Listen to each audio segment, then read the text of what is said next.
Okay, let's start with problem 2. For problem 2, the question says a person buys a, a house with $400,000 worth $400,000. They put a 20% down payment on the house. They take a loan from the bank for the remaining amount due at 5% interest. Assuming monthly payments over a 30-year time frame, answer the following questions. Okay. For the first question, A part, how much they borrow from the bank? And the second question for the part A, how much is paid monthly, their monthly payment? And the third part says, how much interest do they pay over 30 years? Okay, for the A part to answer, first we know that the person or they make a down payment of 20%. 20% down payment on the total worth of the price of the house, that is $400,000.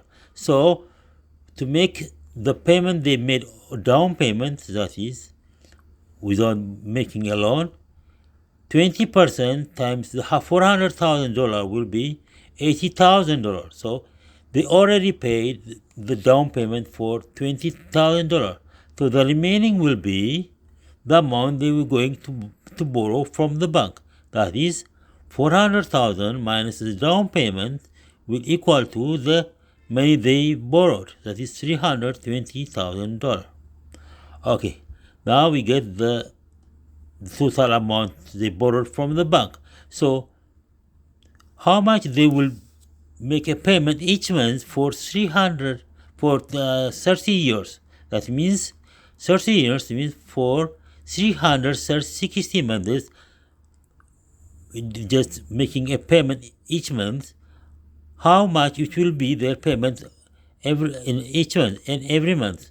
So to know that, we must use the ordinary annuity payment, that is the present value equals payment of each month period, it means period, times the compounded rate. Okay, so the formula will be the present value, that is which we already know, that is they got the $320,000 loan from the bank, and the payment we don't know.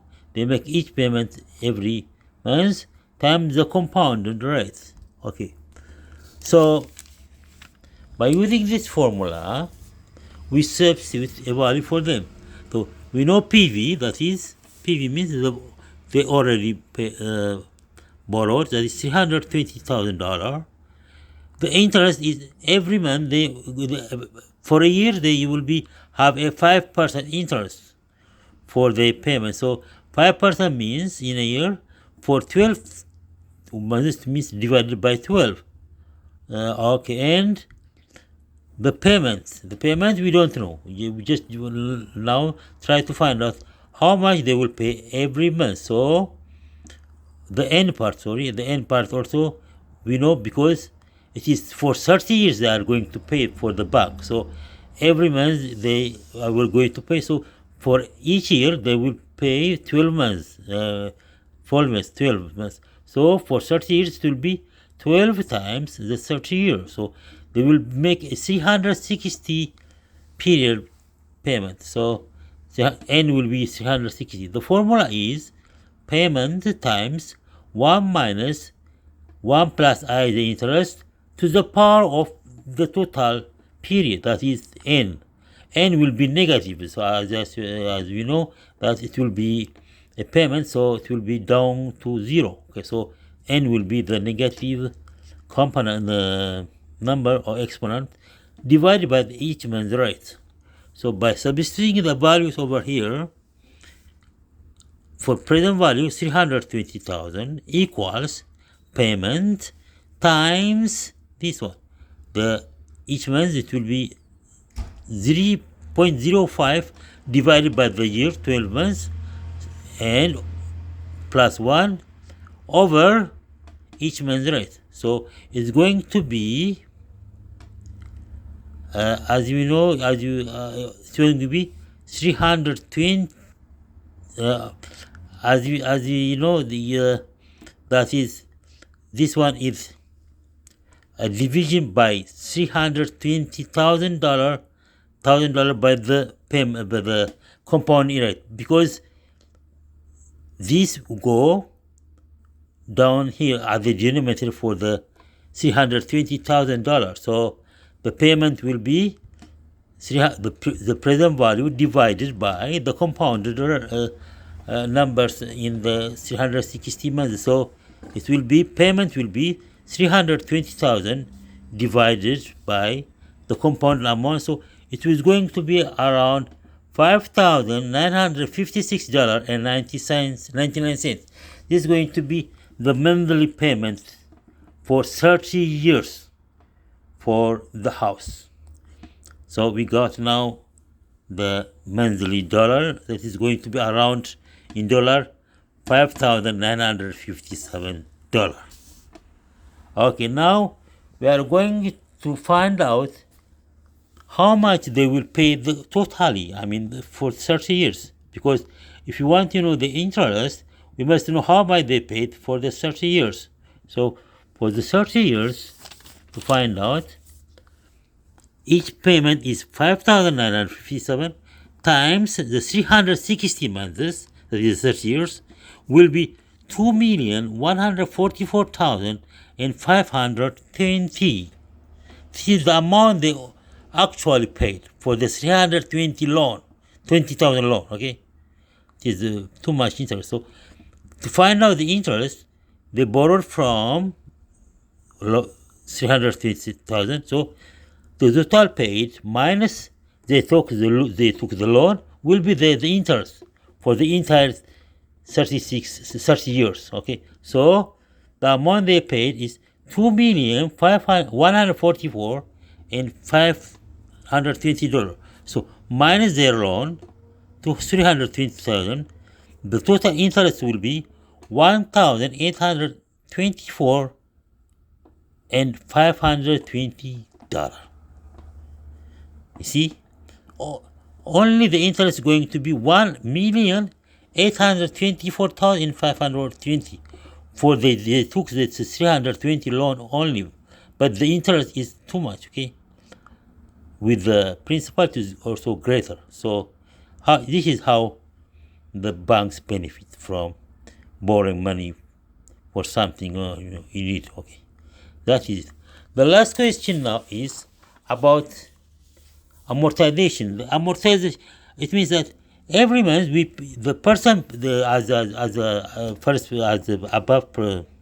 according to the above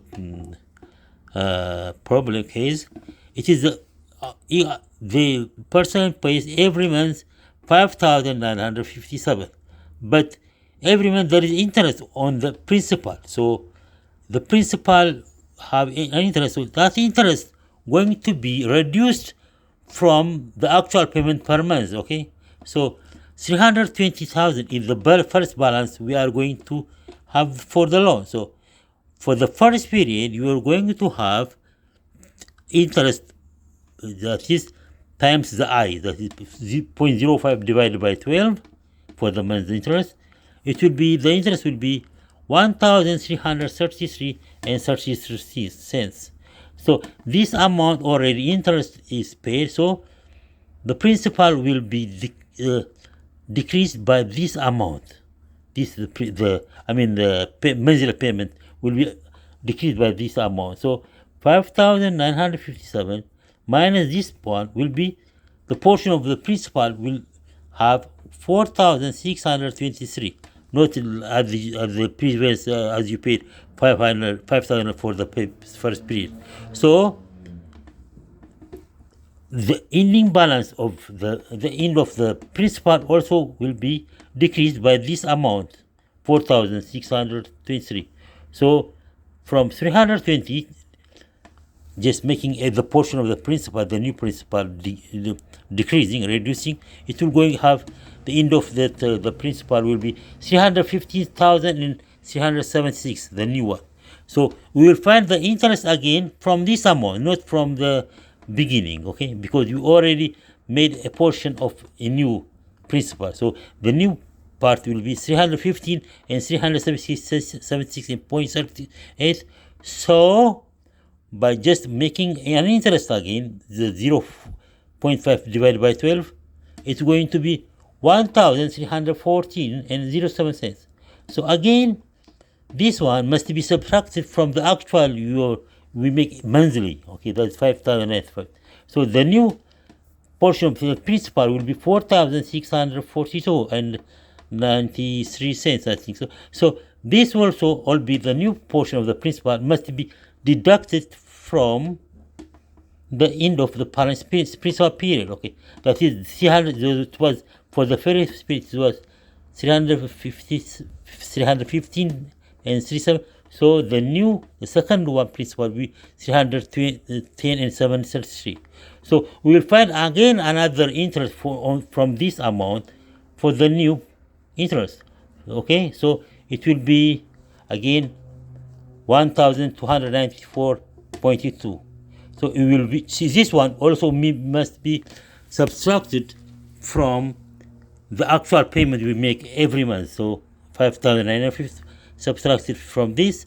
This will be again a new portion, 4,662 and 20. This also must be also deducted from the ending balance of the principal. So it will be from this 310,733 subtract this amount will be $366,071.